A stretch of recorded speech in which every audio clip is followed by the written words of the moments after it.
Welcome, everyone. This is our third panel on the first day of the Travel Unity Virtual Summit. This panel, of course, looks at travel media, sustainability, and DEI. My name is Ethan Gelber. I'm here with two hats on, one as Secretary of the Board of Directors of Travel Unity and the other as a member of the SATW, that's the Society of American Travel Writers. Committee looking at DEAI, that's including accessibility. I'm very pleased I have been involved in both parts of this, or all three parts of this panel, as a journalist, as a long-term journalist focused on sustainability, and as a person deeply involved in the DEI efforts of Travel Unity and the organizations of which I'm a part. So I'm really pleased that this brain trust has come together to speak on this topic today. I'm gonna really back off right now and introduce Lavanya Sunkara, who will be moderating the panel, introducing the people participating in the panel. If you are here and listening in, please remember to mute yourself so that only the speakers can have a clear voice channel. Thanks very much. Thank you, Ethan. Just curious, will we see the Travel Unity Summit thing the whole time, or can I see? No, and in fact, you're a reminder that I did want to actually do a couple of other things. Oh, okay. My responsibility here this morning is also, of course, as in all of these types of events, to thank our sponsors, our host sponsor, Roost, which will be hosting the live part of our Travel Unity Summit the weekend after next in the Adirondacks. And whoops. Come on. I'm sorry.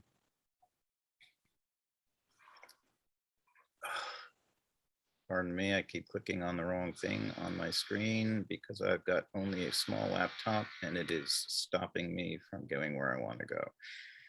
Our silver sponsor, MMGY, who spoke this morning about the Vistas Latinas survey that they have completed and have available for anyone looking at the impact of the Latinx community in travel and tourism.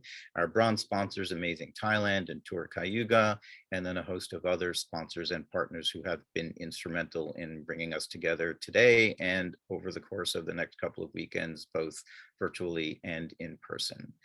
And with that, yes, I will stop my share, Lavanya, and it's all yours.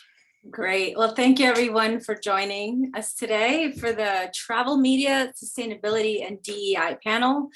My name is, again, Lavanya Sunkara, and I'm an Indian-born American and a New Yorker. I've lived in New York longer than anywhere else. I cover travel, sustainability, and wildlife conservation. So we have some great panelists here today, and I'm gonna just read their bios quickly so you get to know them a little bit.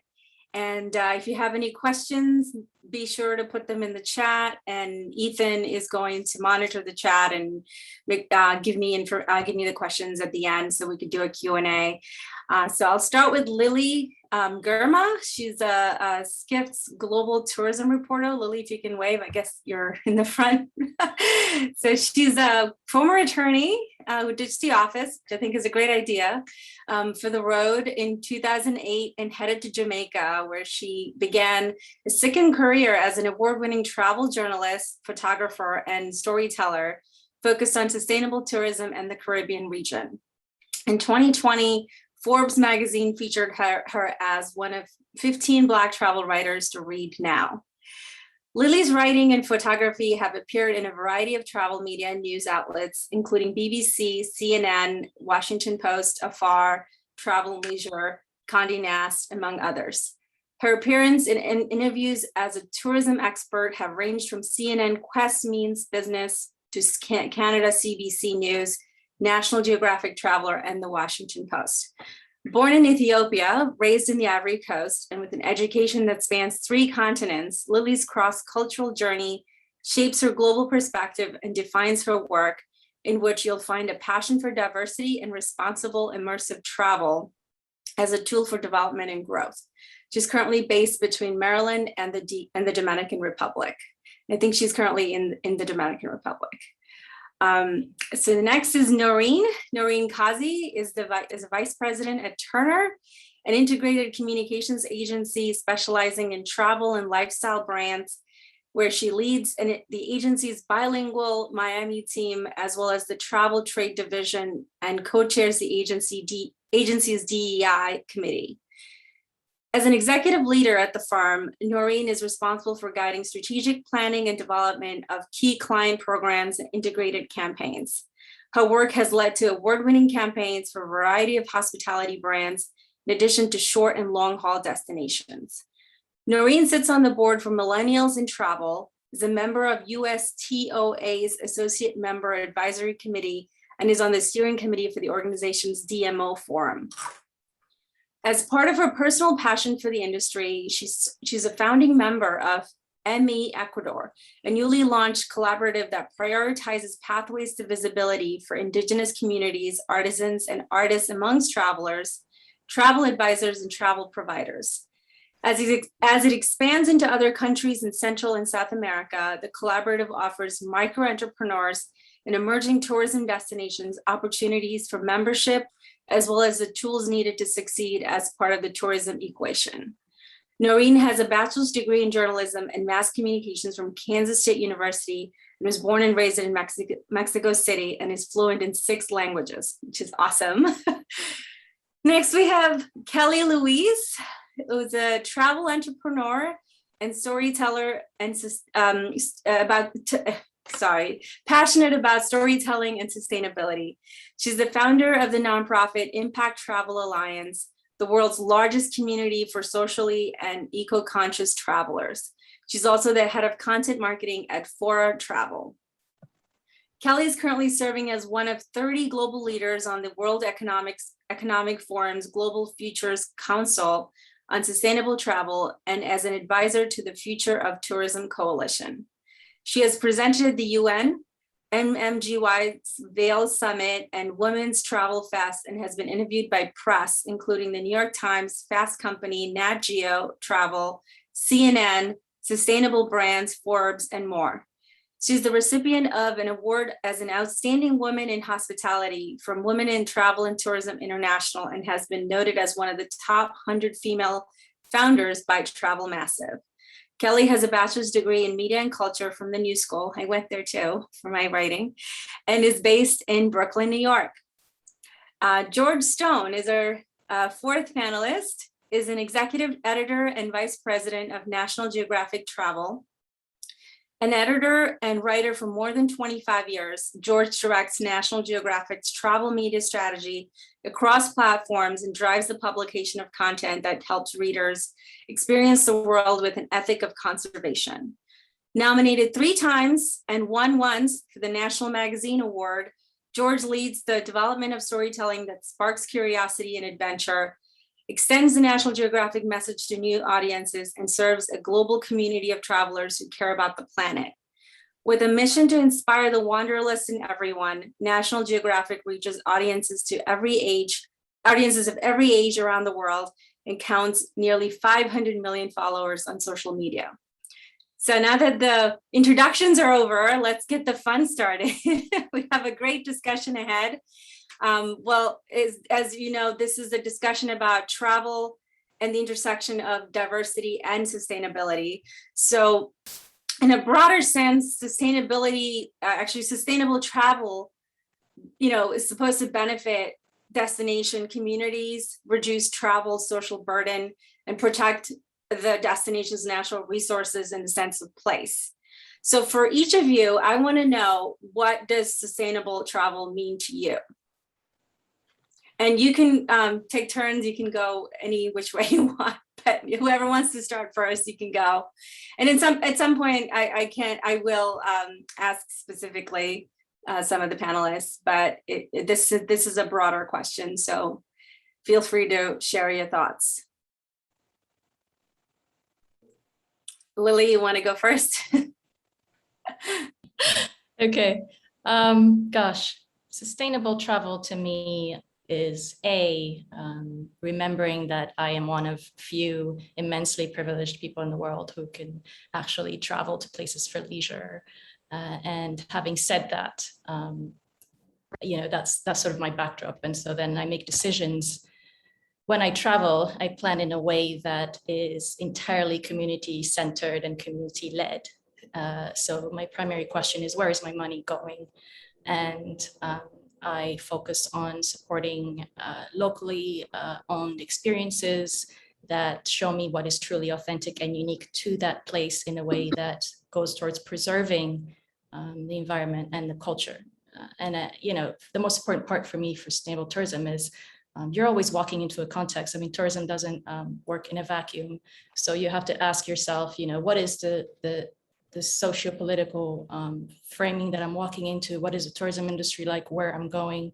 And what do I want to be a part of with my money and my privilege? Do I want to keep supporting a system that is upholding entrepreneurs and pushing community tourism? Or do I want to keep supporting a system that keeps people of color oppressed and in low wage jobs? So all of that together helps me make my decisions. And to me, that is what sustainable tourism is about.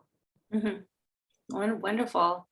Who wants to go next? Naureen, do you want to share your thoughts? Sure, yeah. It's not necessarily too different from Lily's point of view. I think sustainable travel does have a line of implication for every person that's on this panel. Sustainability means something different to every single person in this room. And so the way that I define sustainable travel is obviously the impact that I'm creating, again, through dollars that I'm spending, but also the long-lasting impact that you're leaving behind well beyond the moment that you've traveled there. And so a lot of my involvements through strategic planning for destinations have really been focused on what is the lasting impact in communities and tourism development for the long-term growth of their tourism offering, and really making sure that it's set up with a framework and foundation that allows those communities to thrive and not be inhibited or kind of affected by tourism over tourism developments. Wonderful. George or Kelley? Yeah, sure. To echo Naureen, I think that sustainable travel, which has been around a long time in concept, focused so often and for so long on environmental impacts. And that aspect of sustainability became sort of like the go-to thing. But what is really exciting to me in the past many years, and also as the premise of this conversation today, is that the communities and the impact of travel and tourism on communities, or the opportunity, is coming into the fore. And that's really where I like the focus to be, not to lose focus of environmental impact. But I feel like travel content creators actually really are at home and can make the biggest impact when they write about communities. So that's definitely sustainable travel for me as really as an assigning editor.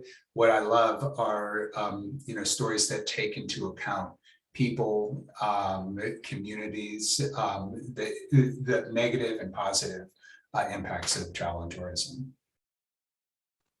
That's excellent. Kelley? Sure, yeah, I think maybe just to expand and reflect on what everyone else said so that we're not kind of repeating something that's similar. I completely agree with what everyone's saying. I think what I always try to keep top of mind when defining sustainable tourism is, to George's point, it's not something that's new to the industry. We've been talking about sustainability for much longer than I've even been in the industry. And so keeping that top of mind and keeping in mind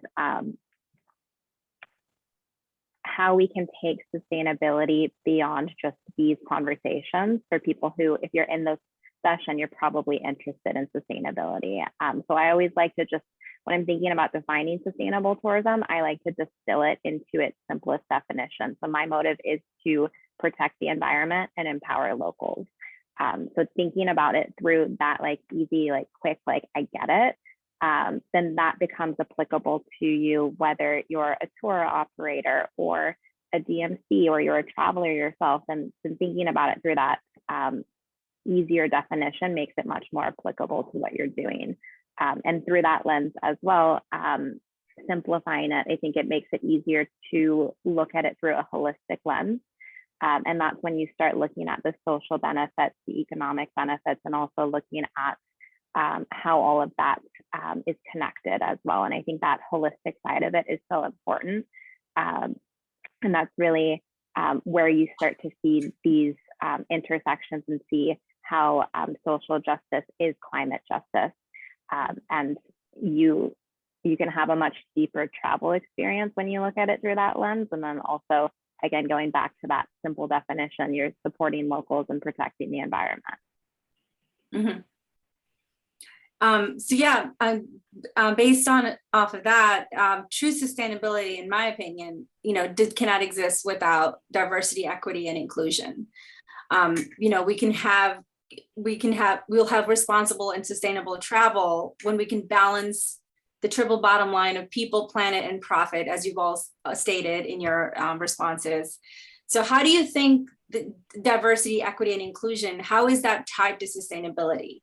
And how have you been approaching the intersectionality of these two in your content writing or in your assigning?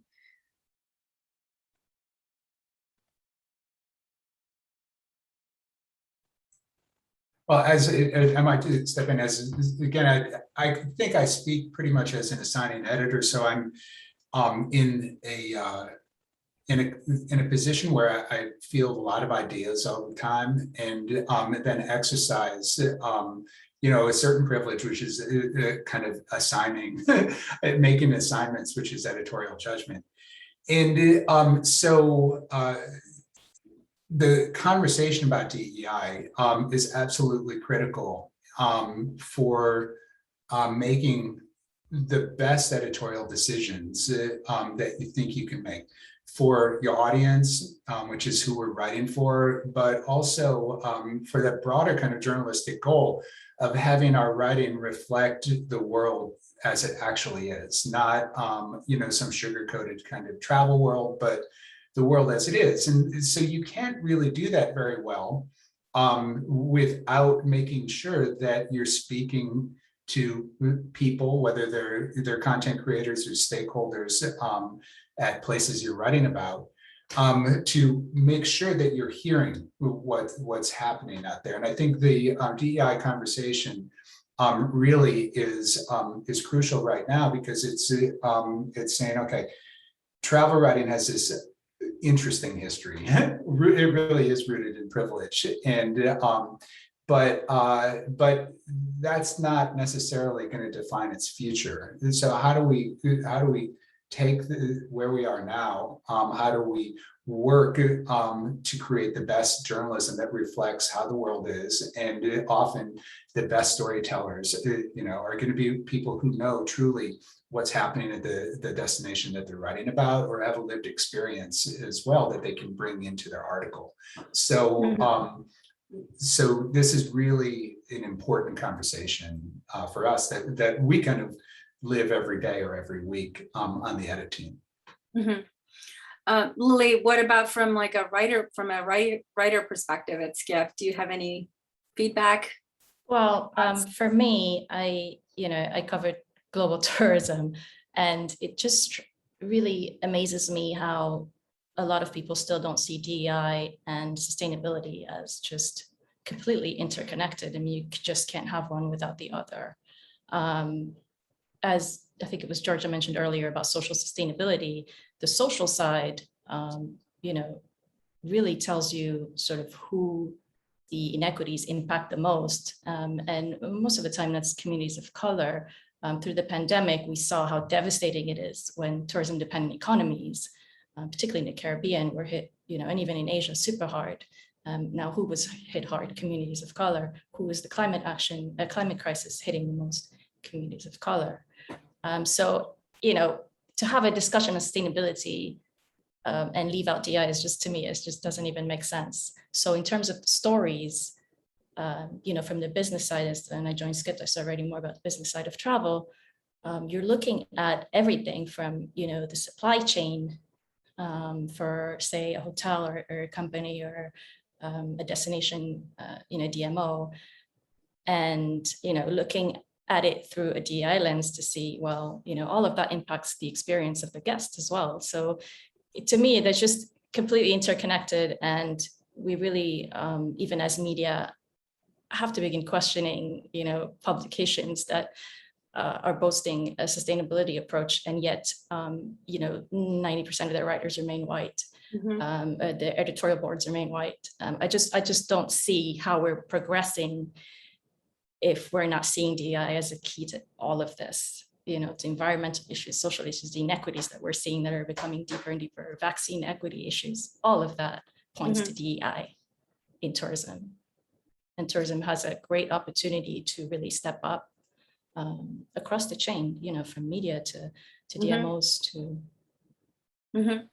operators, all of that. Right, and you make excellent points, and it actually brings me to my next question as to what are some of the greatest areas of opportunities for more diverse and inclusive travel in this space? That's one of George's questions earlier. So do you want to tackle that, George, or Kelley, or anyone? Yeah, I mean, I would just say that once you start to focus, like, again, as an assigning editor, once you really dig into questions of DEI, with or without sustainability, though I totally agree that Lily really kind of nailed the intersection there. But once you start factoring in DEI as part of your framework for considering articles, you actually increase the range of articles and the topics that you can cover. And so there's a lot more out there. So last week we did a story on innovations for autistic travelers, particularly focused on young people on the spectrum, or neurodivergent young travelers, really, who are traveling with their parents. So this is a conversation that I'm sure a couple of years ago we would have thought would be too fringe, because that was our framework. And now, because we are making a commitment, and we're certainly not alone, and we're not even leading in it, but because we're making a commitment to think about communities critically, and as part of our editorial process, we're able to dig in and open up to different topics. And so the article also reflects something that's happening in the world, which is the most important journalistic thing, which is that certain parks, city parks, and other offerings in travel and tourism are creating guides and for neurodivergent visitors, or are implementing trails for outdoor discovery. So I just think that the more we have this conversation, the more ideas come forth. And then there's also this effect where you're like, we see we're more, and our readers, I hope, are more personally impacted by this much broader range of topics than we would have focused on in the past. And I think that creates a certain sustainability within the goal of improving our approach to diversity and equity in our articles. Thank you. Just to build on that, sorry, Lavanya, but just from a PR person standpoint, who is actively working with editors and freelance journalists on a regular basis, our team, we always kind of approach this from a humble place and really think about how can we learn and collaborate in a way that's going to really truly tell authentic stories. And so not only are we finding those stories that need to be boosted and shared with key audiences, but internally, we also look at how are we staffing a team, right? We want a team to be representative of the destinations that we work with, and also make sure that we have a team that is diverse in background, so that we are fully being inclusive of any opportunity at the destinations that we work with. And that's what helps us kind of catapult storytelling and meet that intersection between DEI and sustainable travel. Fantastic. I have some questions down the line asking about how organizations are doing that, but thanks for addressing it right away. Kelley, do you have anything to share, or any stories or anything that comes to your mind about the intersectionality of these two? Yeah, can you just repeat your question again so I can think about how to frame it? I'm coming from a little bit of a different background than right. than being like a writer and editor. And so I want to think about. I suppose you can speak to some of the greatest areas of opportunity for more diverse and inclusive travel. I mean, there's a lot of opportunities, frankly. Unfortunately, our industry, despite progress that has been made in the last year, it's still there's so much more that we could be doing. It's kind of insane to look at mainstream travel conferences that are still like, here's a bunch of white guys, here's the same people telling the same stories. So thinking about the intersection of diversity and inclusion and sustainability, and this, I think it's a collaborative concept. And I was looking at some of these comments that are coming through in the chat as well, thinking about locals. And I know that we're going to touch upon those points later in the discussion as well, but not just I'm a New Yorker and I'm traveling to this other destination and let me write a story about or speak for that destination. I'm thinking about looking for opportunities to listen as well. So I think that there's a lot to unpack there. There's a lot that most of the industry doesn't get and frankly isn't listening to. It's insane that it's 2021 and we have to have a panel that talks about how DEI is interconnected. Like, it's impossible to have sustainability without DEI. And it's just, we're thinking about these complex problems like the climate crisis within tourism, which is the world's largest industry. And so complex problems require complex solutions. And that requires just a diverse range of voices and perspectives and listening to one another and opening up opportunities for collaboration. So through the lens of storytelling, I think that becomes incredibly powerful because, to George's point, if that's a story that wouldn't have run 5 years ago, it's great that a brand that big is saying, let's talk about this. There's interest here. Travelers are interested in these topics. And I think that flips this narrative a bit from saying, here's all of these problems that we're having within the world, and it flips it to say, here's all of these possibilities for us to be able to connect with one another and learn from one another and hear different perspectives and stories. And it's a much richer narrative that offers us much more rewarding experiences. And that's whether we're reading that media or actually going out and experiencing it because we're inspired by those stories. So it's a lot to unpack there. But I think what's exciting about that is, instead of looking at it as a problem, saying, here's all of the possibilities that there are. And what's also exciting is that there's a lot of interest from travelers and our world, from people who are saying, actually, we do really want to listen to these stories, and brands are paying attention to that as well. So that's exciting. That's definitely true. So moving on to some action-oriented questions that I have. Recently, the Black Travel Alliance, the Alliance's Pull Up for Travel study confirmed that Black travel content creators are underrepresented in the travel industry. No surprise. With your influence in the travel media industry, what are you personally, or what is your organization doing to create access for BIPOC writers and content creators? What are you willing to give up to create that space? Like, are you willing to dismantle the white voice club or deviate from white-centric narratives, or going to the same, roster of white, writers, mostly female writers in the travel industry?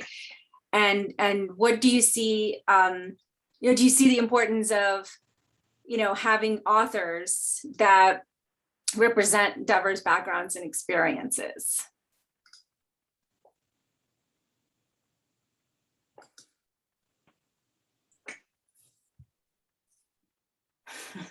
Sorry, is this a George question, maybe? I didn't want to say it. It's George.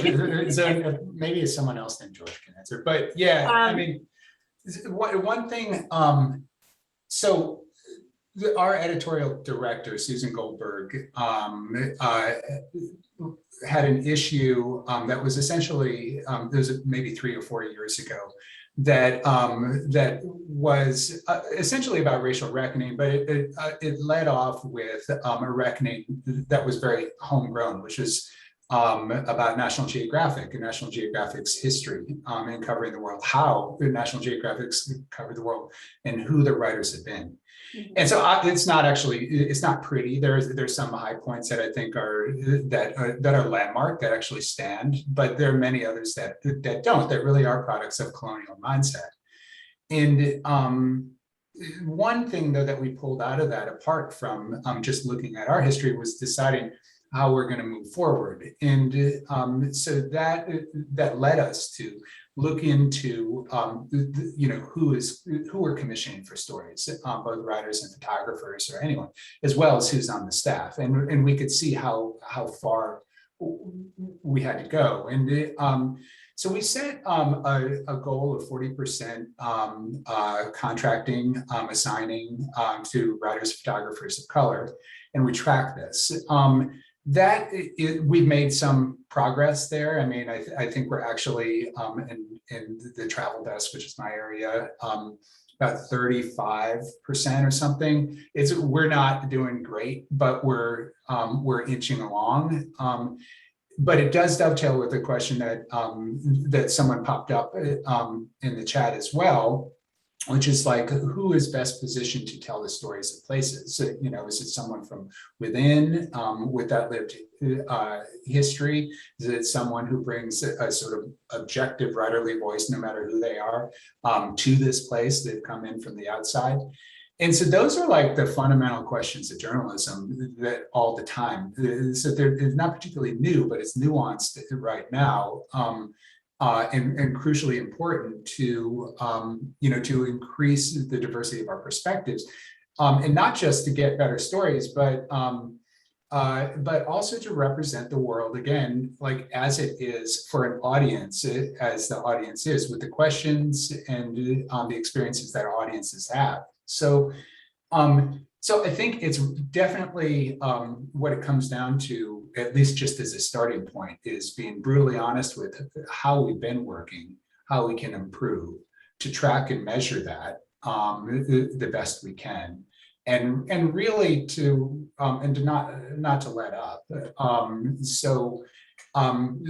Just as important as the range of contributors is, the range of subjects and topics that we cover, and how often we're bringing into our editorial conversations, flip side. So, how is this destination excellent for people who come in and visit, but how is this destination functioning for the people who live there? And I'm happy to say that even though those aren't exactly what travel readers are always expecting to get, we've had success with stories that are very much, especially because of the pandemic, very much, okay, here's this tourism dependent community. How have they fared and what's not going well? And we did one on Cusco and around Machu Picchu to that effect.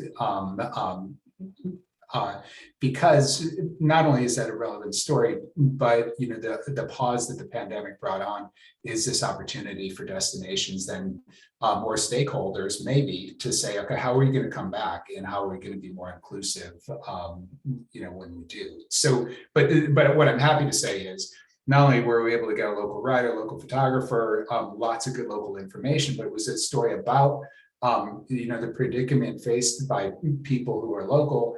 And our audience responded positively to it. So I was happy about that. That's great. Can you remind me again how long ago this process started? How long? Oh, the process? Yeah. Well, I mean, I think the race issue from Nat Geo was like maybe 4 years ago or something like that. There was a gender issue and a race issue. And not that the conversation begin and end with one issue, but I think what's interesting is actually going there at all, which National Geographic hadn't done prior to that. And so then for the past 4 years is something we've been tracking everything that we can track, diversity of our contributors, and really prioritizing that and making it a part of our assigning process.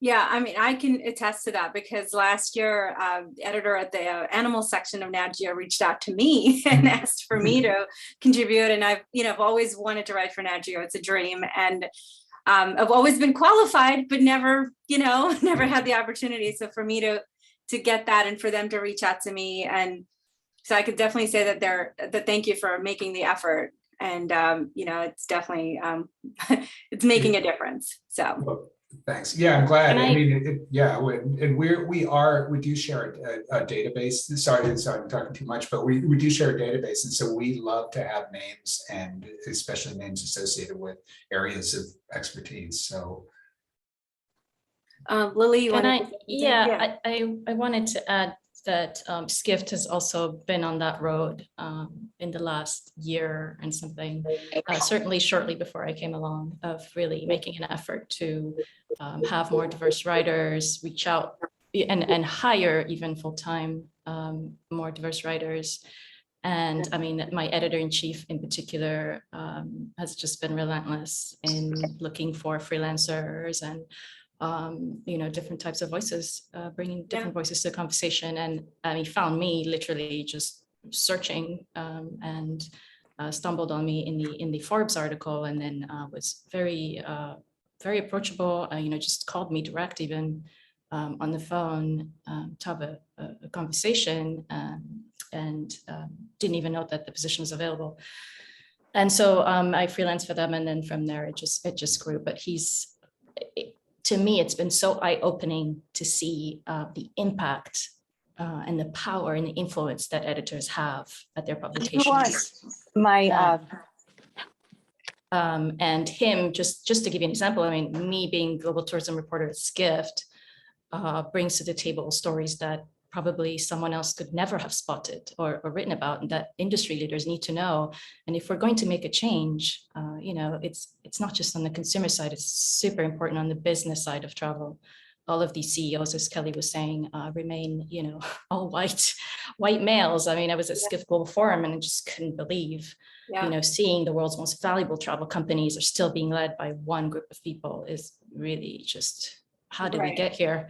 And so that really starts with this, with the journalism and giving access to different voices, and me being there writing about tourism equity and all of these issues is important, and maybe someone else might not have pitched that, at a meeting, who knows? But then it brings also that into events, and the events, our events team, a significant portion of Skift, we work together, and I'll recommend speakers that fit when it comes to global tourism. And so it has a ripple effect. And I think that there's a responsibility on the part of publications to really change the dynamic. It's happening. It's great to see that it's happening.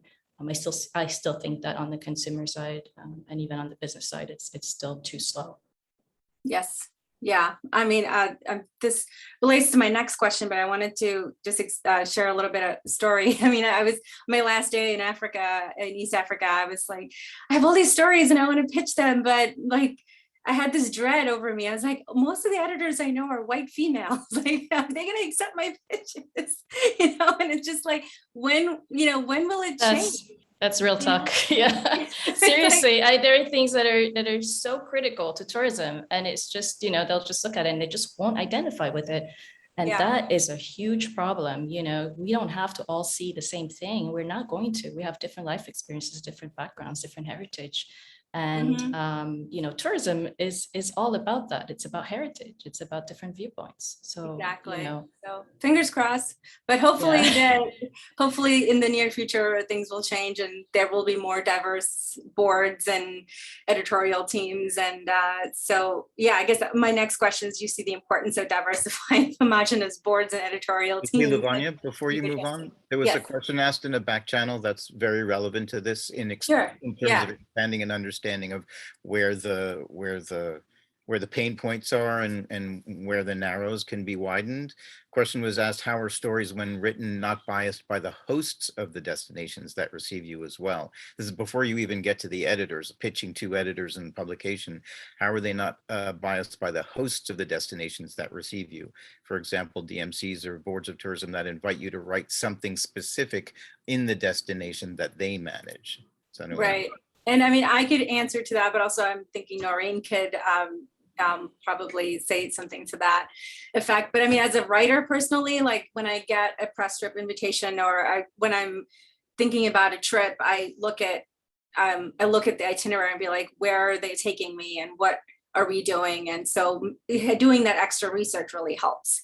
But again, Naureen can speak to that. Yeah. Yeah, I mean, I think at Turner and any PR agency, really our role is to be that bridge, right? And we want to make sure that the journalists that we're working with, be it a freelancer or an editor, are truly able to uphold editorial integrity. It's our job to be able to equip the editors and the journalists with the information they need to be able to bring their stories across the line.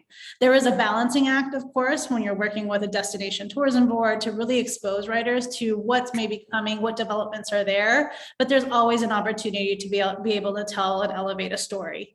And so I think that just in our approach to content, to working with content creators and journalists, I think the onus is on us from a PR standpoint in terms of the agency folks to be able to be that ally and be able to be that bridge where we can either introduce journalists as subject matter experts if they've been exposed to our destinations and they have a specific experience that goes above and beyond the itineraries that are being offered from a DMO standpoint.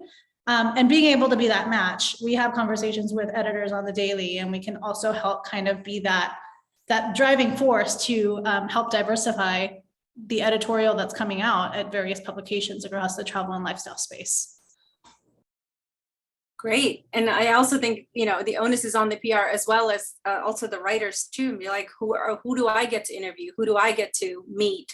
You know, just asking the right questions ahead of time and not just like blindly accepting a trip just because it's a fascinating destination. But it's my 2 cents. Definitely a partnership, and it can be successful if everyone is actively involved.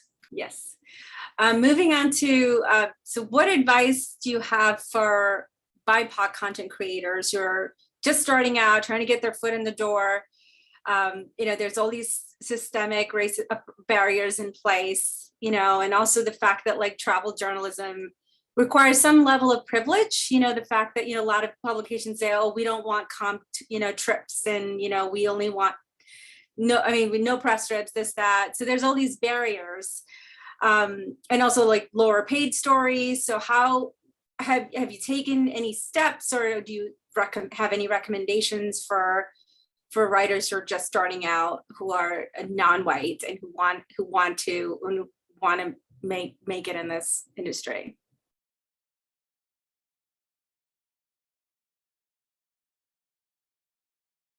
I have a long list, but I'll keep it short. I think the first and foremost, it's sort of, you know, know your why, you know, and know what you bring to the table and why you're in this industry, because you will see a lot of closed doors.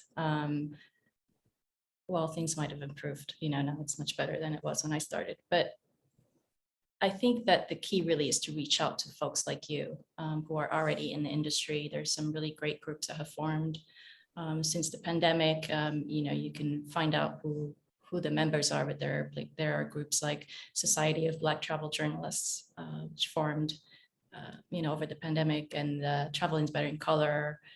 And those members are super supportive and willing to, you know, give advice to newbies. And I think also, you know, obviously don't give up and keep bitching what you believe is important to you.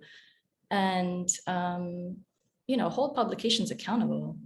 You know, there's this feeling that if you say something, you're going to be, you know, blacklisted forever.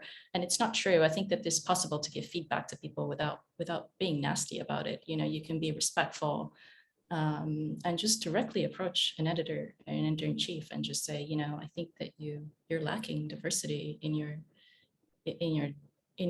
articles or in your stories, or I think you should do this better or that better, and just introduce yourself. And maybe they'll reply, maybe they won't. I mean, I have experience doing that.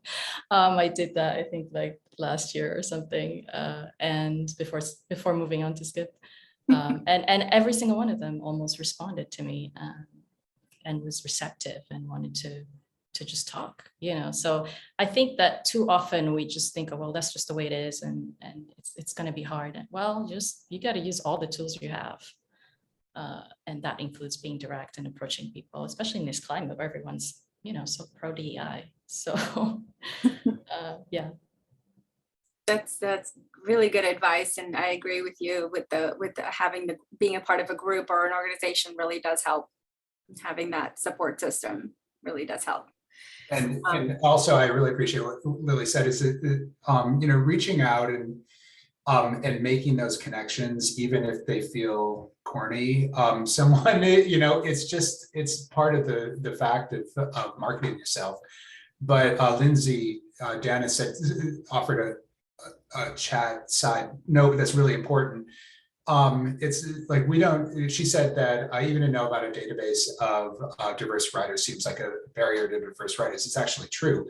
It's not really a formal thing, but it's like we love to hear from people. So it's like if writers have specialty areas, if they have experiences, it can really strengthen their stories. And first and foremost, if they're really great at you know, wrangling stories and reporting them, that's the sort of stuff we want to know. And it's not, we don't think it's awkward to receive some notes saying, hi, I exist. In fact, it's sometimes better than having someone pitch a really totally random story that you know they put a lot of time into, but isn't. I mean, sometimes it's just better to know someone exists and has expertise. Really good, thank you.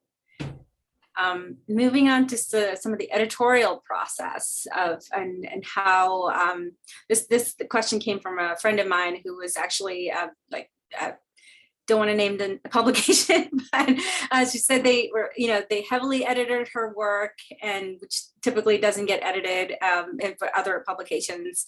So how can leadership assess the way in which, like, mostly white editorial teams work with writers of color, like how they heavily edit and how they go about accepting pitches, and sometimes the conscious or unconscious bias that appears in traditional editing processes. And so how are you creating an atmosphere where writers of color or even staff writers of color can bring up these issues without fear of backlash?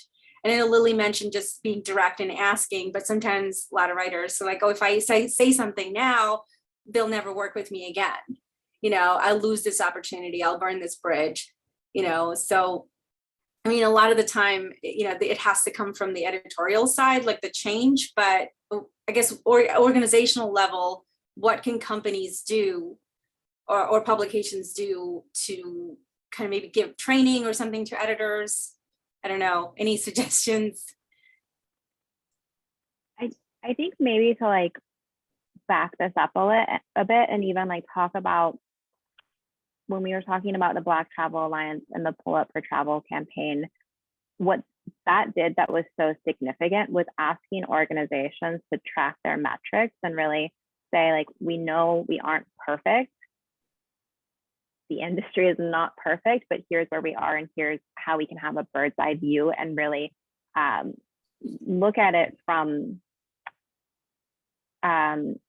a more analytical bird's eye view approach to say, here's where we are and here's where we want to be. And embedding that culture across the DNA of your entire organization, even if you are at an organization that today is 100% made up of white people, starting to incorporate that across the DNA of every single thing that you do, whether that is starting a book club and saying, like, let's read this book and learn more about this topic and creating space for that, or whether it's saying, let's make sure that we have done an analysis of what our editorial process looks like, and here's a new checklist that we're going to incorporate right alongside when someone's copy editing. Are they looking at who's being interviewed, what sources are being cited, And I think that takes, it's great. Lily is very, I love her because this is how we met as well, where she reached out and gave us feedback. And I was like, that is 100% right. But I don't think that should be up to people like Lily to say, hey, there's something wrong with this system that's happening, and I'm going to raise my hand about it and talk about it. And so just like flipping that a little bit and really looking at opportunities that, again, like you can embed it across the entire culture, then that opens the door for someone to reach out if they have feedback, because they will have feedback. We're all born into this imperfect system. We're learning and unlearning at the same time, and we have to learn how to have these difficult conversations and grow with one another. But if you're not doing the work first, then that makes it harder for someone to reach out and provide that feedback. And so even just saying publicly, like, here's where we are, we want to do better. Yeah, that opens the door for feedback, but then also we're going to be stronger together. So I think really just thinking about opportunities to embed that across everything that you're doing. And that starts to, it's everything. It's your leadership team. Like, why should your leadership team be made up of only white people?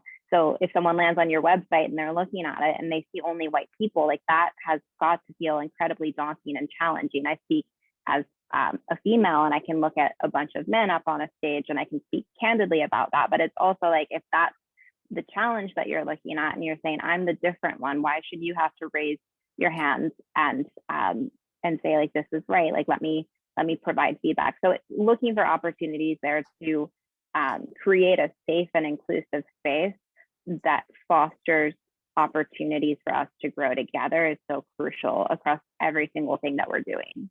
Mm-hmm. Really good advice. Anyone else have anything to add to that before moving on to the next one? Okay, so this is about performative allyship, and within the tourism industry, there seems to be some confusion among professionals as to the sense of DEI work, many of whom undergo performative ways of executing DEI. Like, I've seen, statements on websites saying, oh, we're going to diversify, or writers, this, that. But again, unlike Nat Geo, they're not, I don't know if they're showing their statistics and how they're improving. I guess it's DEI is a human issue first and foremost, affecting the lives of people for the generations then and now and in the future. So the lack of or inaccurate representation of Indigenous communities, people of color, women, and all other marginalized groups has created harm. So how can we use DEI not just as a marketing tool, but also to be genuine about it, not just about, yes, the Black Travel Alliance said, oh, the power of the Black traveler or the power of the Latinx traveler. Let's get into that, let's get a piece of that pie. But but actually genuinely making changes to not only incorporate diverse editorial teams and writers and whatnot, but how can publications, organizations, DMOs can genuinely be there for everyone else, or everyone. Sorry for the long question.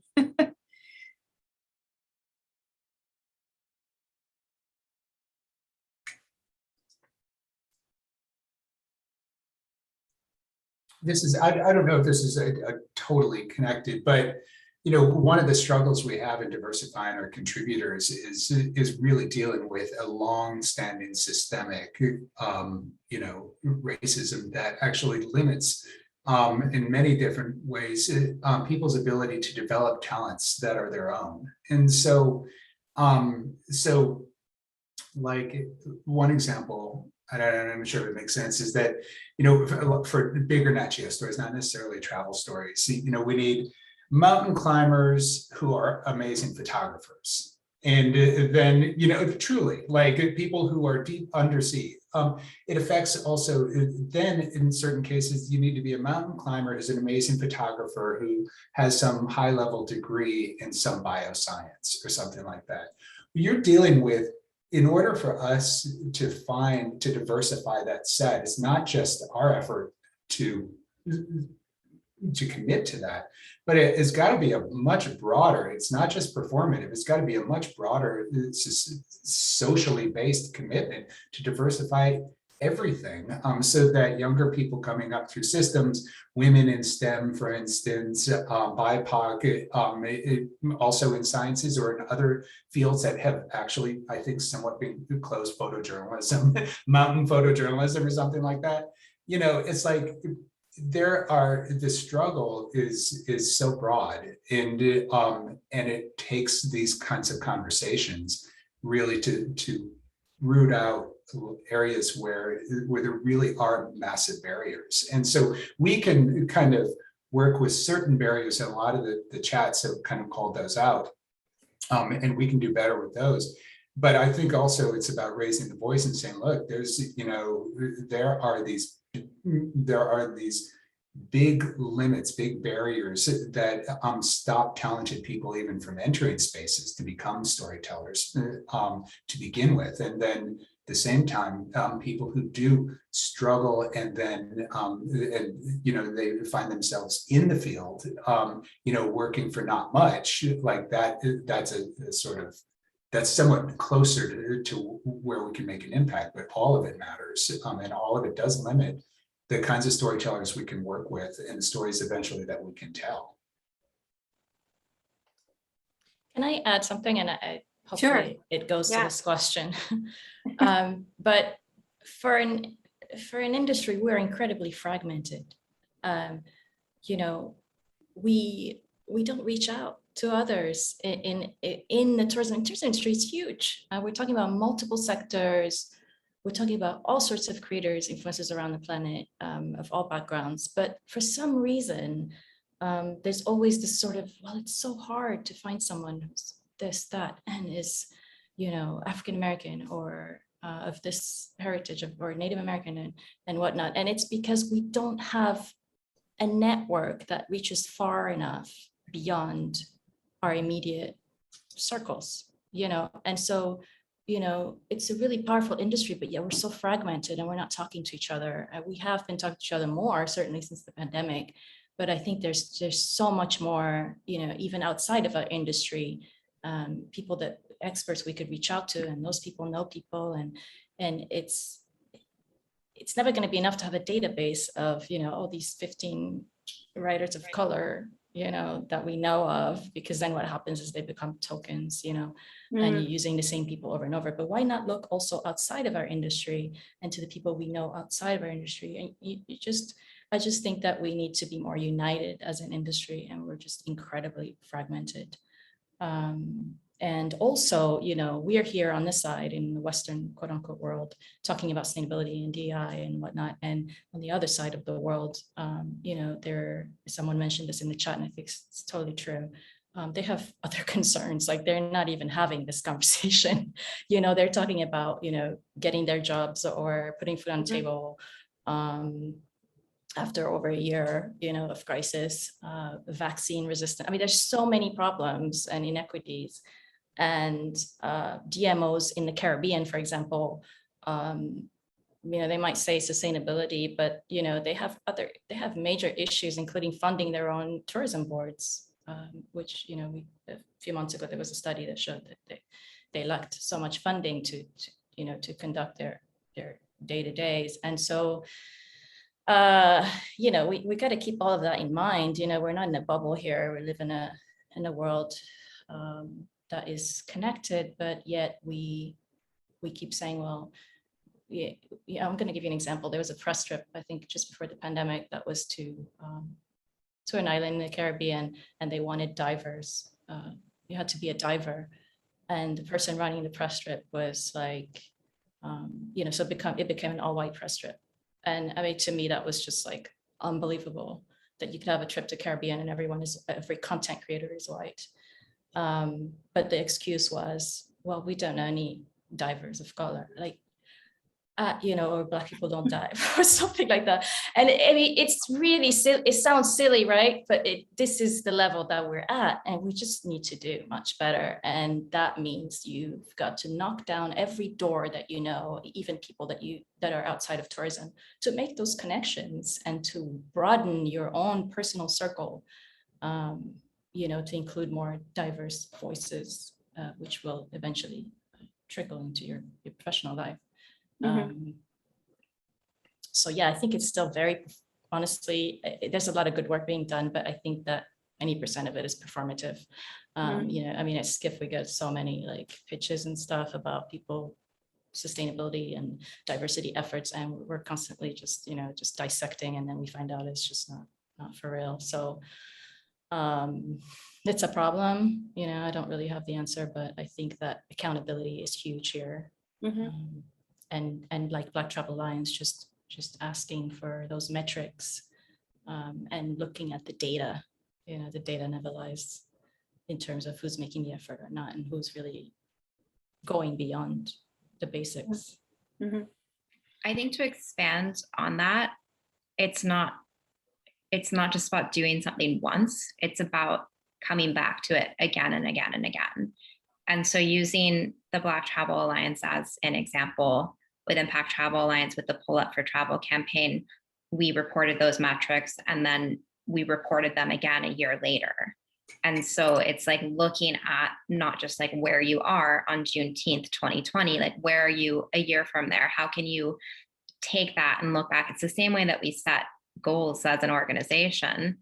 We measure something, we set a goal, we reflect on it, we say we hit this or we didn't hit it. So just coming back to that and really, again, just embedding it across the culture and the DNA of your entire organization. And that you're not always going to get it right. And you're also going to realize that there's barriers that you didn't see before, but coming back to it over and over and over again, and having those difficult conversations, listening with humility as well. I think it's easy to have a knee-jerk reaction and say, well, we did this for that reason, or this is why we can't do that, or this like excuse that we keep hearing right now is that people didn't have access to those people. And it's like, it's really not that hard to find a Black person who likes to dive. Like, let's be real here. And so there's a lot of, I think that I see that knee-jerk reaction happen. And again, coming back to this conversation about sustainability and DEI, it's reminding yourself that it's something that you do have to keep coming back to. It's progress over perfection. It's continuing to say, this is where we are and this is where we want to be, expanding your social circle, expanding the people that you're having conversations with, expanding your network, expanding your leadership team. That's just like, it's kind of elementary in a lot of ways, but it is something that the industry continues to struggle with. And so I think taking time, carving out space to really not just listen to conversations like this, but then dive into building systems for metrics if you don't have them already, tracking those, and then coming back to them and just putting a reminder and saying, how can we then continue to build upon this over time? And it's not just one conversation that you're having, it's actually incorporating it into, again, everything from the people who you're including on press trips to the editorial checklist that you have, to also saying, we learned a million new things throughout the process of all of this. So like, let's go back to the drawing board, let's have a retreat, let's learn together and continue to move forward from here. All excellent points. Thank you so much for sharing. Sorry, to build on that really, really quickly, I think there's also a generational thing that needs to be factored into this equation. I think that, right now as leaders, people are setting the foundation of what the future is. And in order to continue coaching the younger generations, be it Gen Z, be it the younger millennials that are rising through their careers, having them exposed to these dialogues and these conversations now is ultimately what's going to help drive change that is, beyond the goals that we're setting forth now. So that's also something to consider. Well, thank you for sharing. Now, Kelley mentioned about press trips, so my next question is about that. We have a lot of writers here listening in. So what are your thoughts on whether a journalist, whether local or visiting, of one set of identities being invited to write about people of another set of identities? Like, for instance, white travel writers have been covering African and Asian destinations forever. Is that appropriate anymore? And what are your thoughts on that? I'm, just curious to hear what you have to say.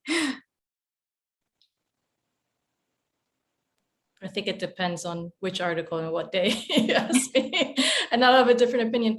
But no, I think that I think the important thing is to ask, is the writer planning to center local voices, when they're storytelling, or are they just following a press trip itinerary, and which doesn't really do justice to the place at all, to be honest. I remember seeing an article in New York Times. It was one of those weekend pieces, a weekend in Santo Domingo.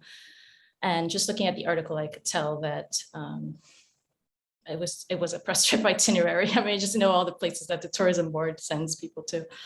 And it's really nothing that goes to the essence of what Santo Domingo is for Dominicans. And having lived here, that's how I know that. And so I think that the important thing is to, if we're not able to get somebody who's really knowledgeable on the region in particular, then you could have a writer who really takes their responsibility seriously in terms of centering local voices and in terms of being aware of the socioeconomic context in which they're walking into. Maybe it's also the fact that it was a former colony, or the post-colonial structure, and all of that, and taking all of that into account through the voices of experts on the ground. And so not centering themselves, but telling the story as accurately as possible through other sources on the ground. It's possible. Really good advice, because I struggle with this, because as a writer, I mean, I would like to write about Canada just as much as I want to write about Africa. And as being Indian, I don't want somebody to say, oh, she can only write about India or something like that. So it's thank you for that. Really appreciate it. Does anyone else have anything to add? I want to jump in on that because I think that question is so interesting. It's something that we don't talk about enough, first of all. And I think that, Lavanya, the way that you frame it, the immediate reaction is like, oh no, of course, like locals should be talking about how they want their destination seen.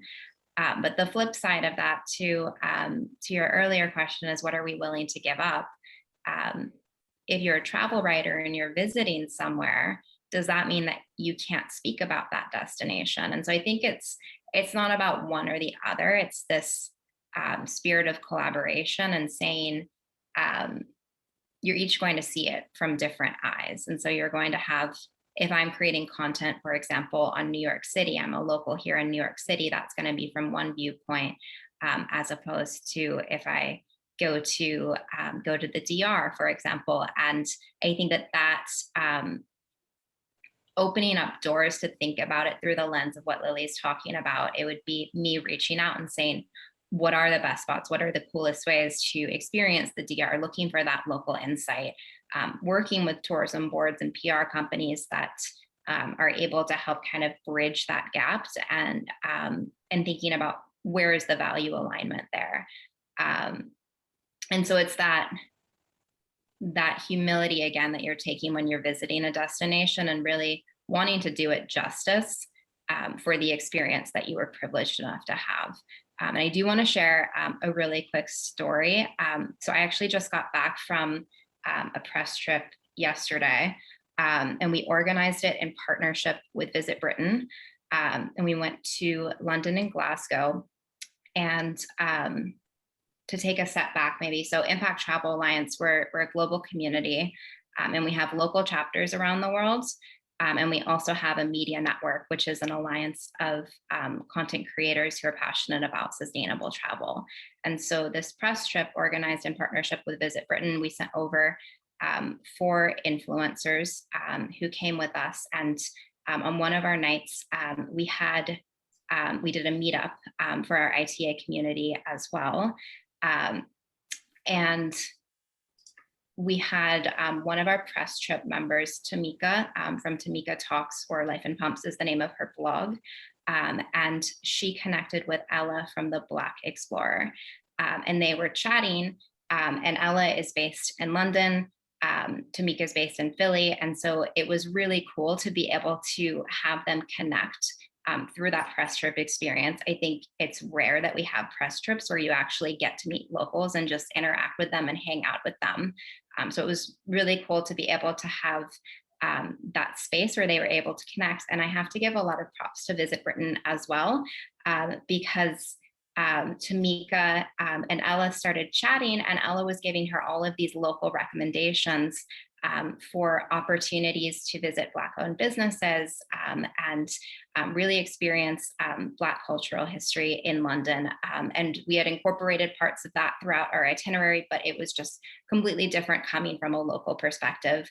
And so Tamika's next day, we rearranged it so that she could visit those spots and really have that data really focus on finding that story for what she wanted. And so I think, again, going back to your original question, and it feels like, of course, we should have locals advocate for their destination, but it's like, how do we open that door for collaboration between ICA being a facilitator of this community, Visit Britain saying we need to promote London, and then opening the doors to have those locals speak for their destination as well. And that's all, it doesn't come from one perspective. That's all coming from different people who are working together and saying, how can we create a really cool story around this, and plan as much as possible, but then also we work in the travel industry, so be open to some serendipitous experiences as well.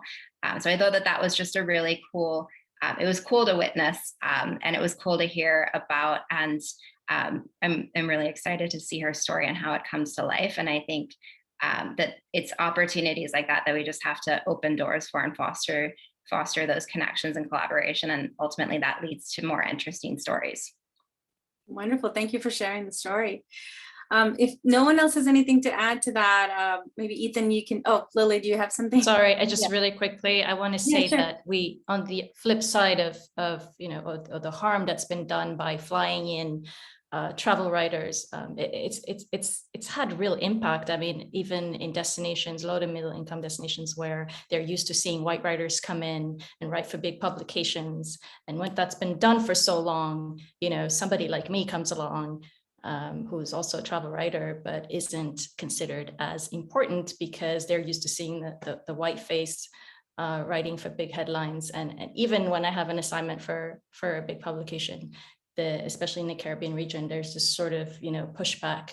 And I sincerely believe that that's part of the harm that's been done from always constantly flying and having this voyeuristic approach to travel writing, when in fact I have numerous colleagues in the region who write, and who could just as well write for these major publications, on the consumer side, and are not given opportunities just because they don't fit that, they don't fit that image. So I think that we need to, as editors and as publications, need to be conscious about the harm that's being done as far as that goes, and the doors that are closed to others because of this approach. Yes, definitely have a lot of work to do going forward. Ethan, do you have any, based on the chat, do you have any questions that we can address with the panel? Yeah, there are two that came through. One of them is directly relevant to what you have just been discussing. The question was about connecting, elevating local stories.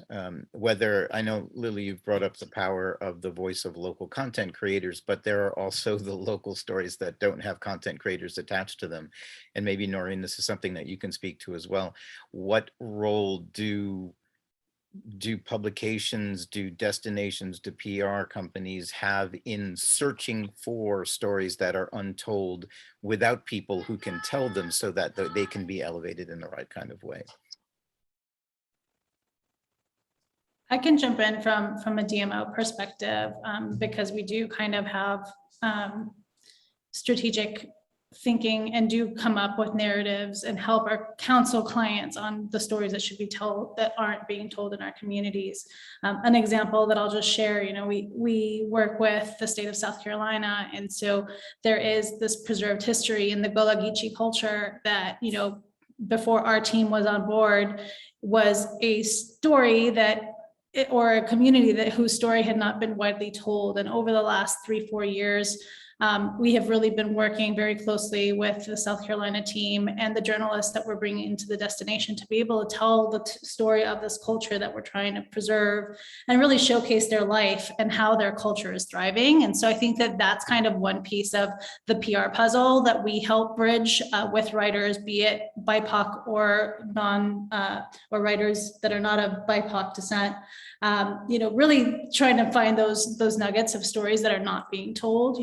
In New Mexico, we work with Native American communities. That's really, really important in New Mexico. And so really showcasing powwow and the spiritual connections to the Sandia Mountains, as well as establishments or tourism establishments that are truly rooted in their local cultures. I think that that's kind of one aspect of what we do day in and day out to make sure that storytelling is authentic. And then just making sure that we're bringing in the forefront storytelling that is not being brought into the fold now. And so I go to Wisconsin that has a beautiful neighborhood, Bronzeville neighborhood, which is traditionally an African-American neighborhood that has not been covered across editorial pages. And it's our role to kind of bring those neighborhoods and those communities into the forefront. They have a new museum that's going to be opening, the America's Holocaust Museum, in February. So all those things need to be brought to the forefront in terms of telling stories and making sure that we're boosting those communities that have been oppressed in the past or that have not had their opportunity to tell their authentic story. And that's how we bridge the gap between DMOs and journalists and editorial teams to help kind of bring that to the foray. Great, thank you. Anyone else have anything to add to that? Ethan, what was the next question?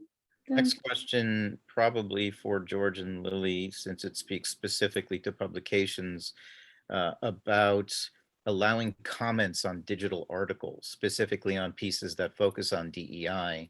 In the experience of the person who asked the question, the articles have been lightning rods for divisive and antagonistic commentary, and this person struggles with how to handle those comments. I think this is not just true of DEI, but any contentious topic has really drawn venom from far too many people and for far too long. Yeah, it's awful and shocking some of the time. We don't do comments on articles. That's part of how our pages, our CMS is built. I don't really know the decision that went into that, but extrapolating from the nightmare comments we get on Facebook, like I certainly relate to that quandary. Is like, what are we supposed to do with this? Often the comments eventually get shut down. So then the question is like, what do we do with that? Where do we take it? And I don't think I think it's just this sort of, usually it comes back to, we clearly hit a nerve, let's hit it again. And because these are relevant topics. So the comments I'm talking about are coming from all sorts of things. I mean, think like we had a story on LGBT youth working in conservation corps to do trails and trail maintenance in the US. It's like, okay, I mean, and you wouldn't think that you get a ton of hate, but you get a ton of hate. And so, where do we go with that? There's never been a conversation internally about not doing those articles, so I think we have to do them. But that is a reality of this this social space, I suppose, right now online, and it's kind of, it's demoralizing, but I don't think it stops us. Yeah, I want to echo what George said. I mean, as far as I know, and since I've joined Skift, we don't have comments on articles, but we do get emails. And and depending on what the article is about, you'll get an email from someone and you get backlash. But similar to what George said, it's not deterring us from doing our job, which is to report on the issues and to hold companies accountable, including destinations. So if anything, it actually drives us to keep digging. And occasionally I've received, not so nice comments for articles that you would never imagine, as George said, that you would get backlash on. But it's usually because you've dug into a sensitive point, that they just didn't want outed, but that they might have revealed to you and on the record, but they still just don't really realize it until it's in writing. So we are our editor-in-chief is a stickler for ethics, and we don't remove anything as long as it's on the record and it is what it is, and we don't change our direction, and that's what, that's how we know we're doing things right. So generally, though, it's not that bad. I have a question on that. And it's like, it is on the record, but it's also like, it's not just placing blame on the person who commented. Like, is there a responsibility for the organization to say, we have a zero tolerance policy for anything that's racist, homophobic, transphobic, ableist? Because as soon as you create a space that allows someone to have any of that commentary, then you're also minimizing the space for inclusivity. And I think that is it's something that we see and hear a lot about with the news and social media, and grapple with freedom of speech.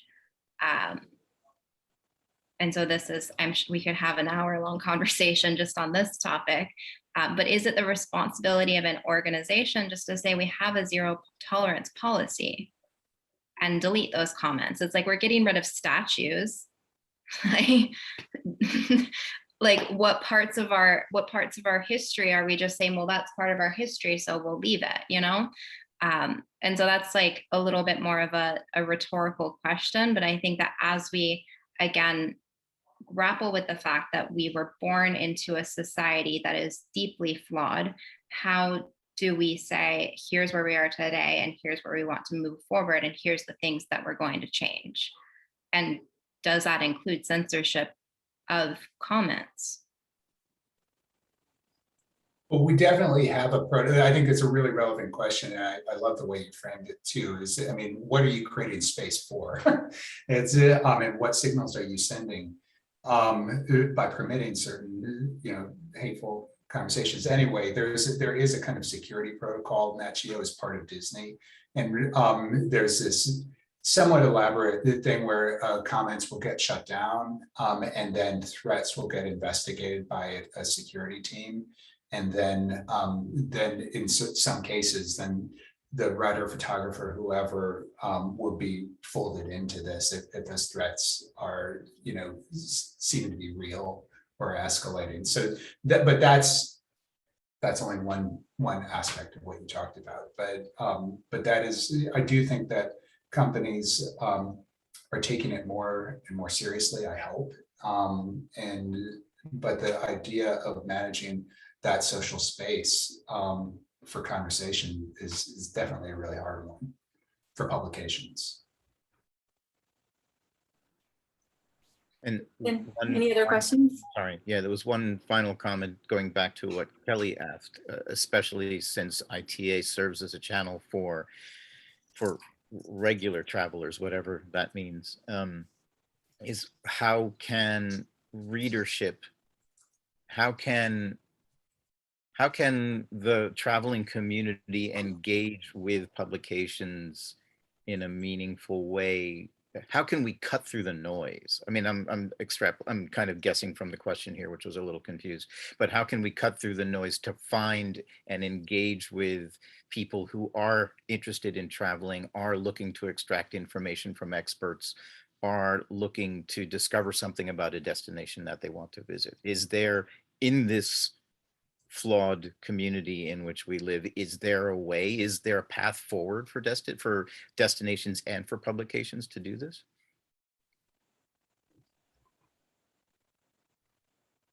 Facebook is probably not the answer. Is that directed at ITA and me, or is that a general? That was a general question, but since you, since ITA has a large community of non industry travelers. I just thought you might have a perspective. Yeah, I mean, at least what we do at ITA, and I always come back to ITA at its core as a community. And I always say that we're a global platform for local voices. And so often those local voices and underrepresented stories can be hard to find. And our system is imperfect. ITA is run entirely by volunteers, our local chapter network included. And so there's challenges that we face outside of just the spectrum of the way our organization is set up, as well as the challenges within our society, but always keeping that top of mind, that our core vision and focus is on community and collaboration, and that we're keeping local voices prioritized throughout every single endeavor that we do. They're the heart of our community. Without locals, ITA does not exist. And so always just flipping that narrative and doing that at the same time, we're building that global community and offering opportunities to connect and collaborate with one another. And I think that perhaps gets at some of those questions. I think everything that we do right now, no matter what organization we are with, is going to be imperfect, but it's just about shifting,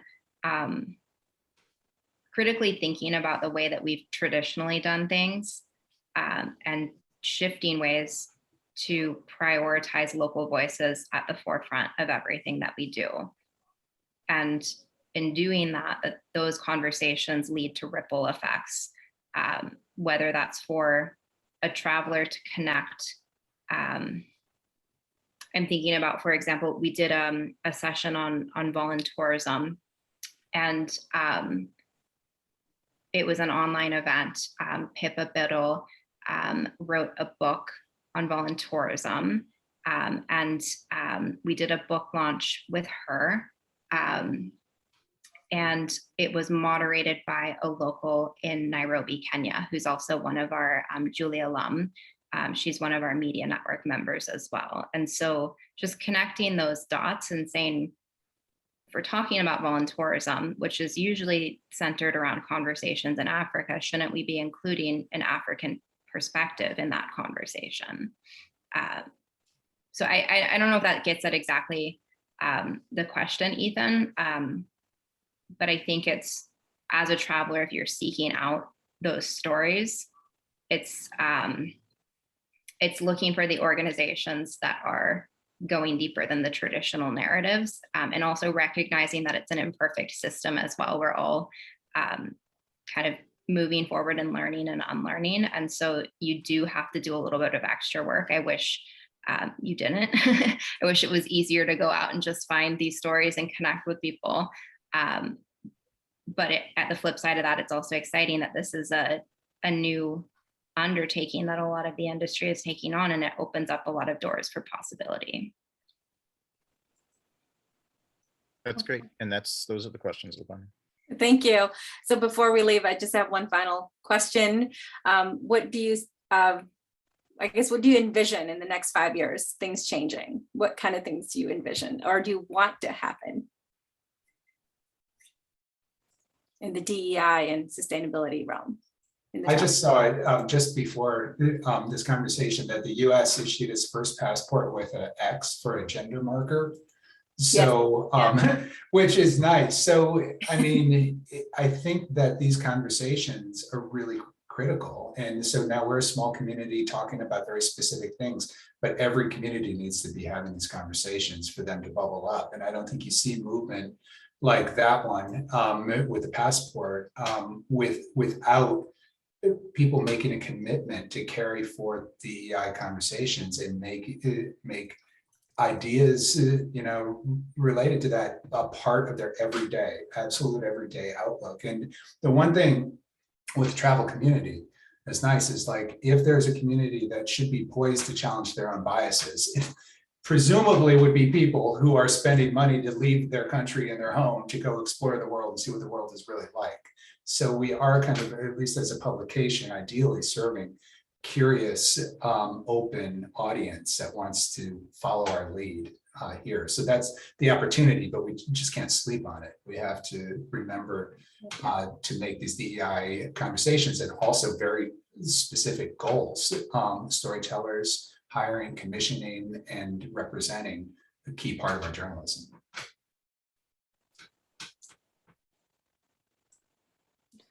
Naureen? Yeah, I was gonna say, I think, 5 years from now, or even, I think these conversations are still gonna have to be had. There's always gonna be difficult conversations that need to come to the forefront. So I think that a level of openness and humility is gonna be key in any of these discussions, and to keep advancing communities, to keep advancing people's contributions, keep advancing editorial space, and overall the travel industry, and making sure that we're really truly representative of the world that we're painting a picture of. Wonderful. Kelley? I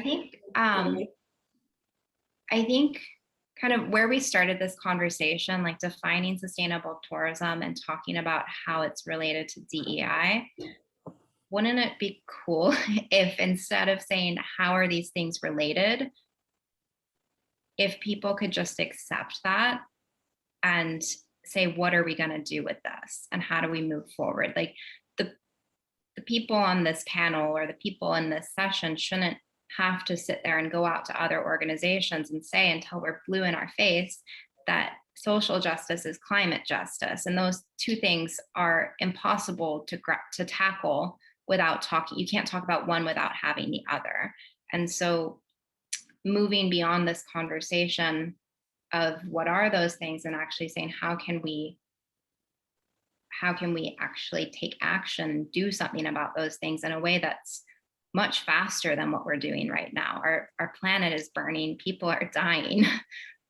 This is like, it shouldn't be, it should be more oriented toward action and what are we doing next. And I think that becomes exciting when you look at 5 years ago with the conversation around sustainable tourism. I remember always having to explain what sustainable tourism is. And I think that there's been a big shift in consciousness for mainstream travelers to understand that the sustainability is important and here's ways that you can apply it to your tourism. And then it's like, once we mainstream sustainable tourism, what do we do next? And it's not just about sustaining, then it's saying, here's opportunities to incorporate the circular economy, or here's how we can talk about regenerative travel. So just kind of, I guess, like making that shift instead of talking about what these things are in these different fragmented groups across the industry, just agreeing that we need to take action and we need to take action quickly.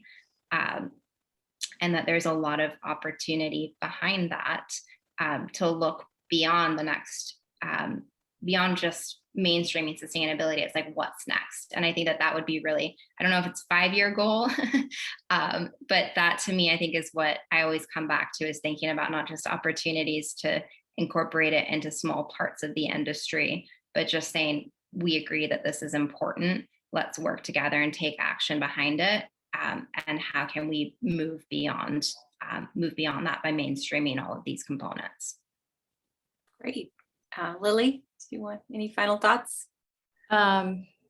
Yes, I want to say that what gives me hope really is the huge shift that we're seeing in demographics, and the fact that we're going to have a much more multicultural consumer, and we're already seeing that people are demanding, DEI and supporting brands that support DEI, and so that really gives me hope. And also the rising middle class, in other continents, Africa, Asia, and so on. So there's reason to keep pushing, and I think that we need to keep holding accountable tourism businesses, tourism boards to do better, and to just have we just need a reckoning, and just embrace, like Kelley said, we just need to accept the fact that, tourism was largely has colonial roots, and those roots keep are still there, unfortunately, and creating an unequal system. And so we need to bridge the gap. And I think that there needs to be a knowledge,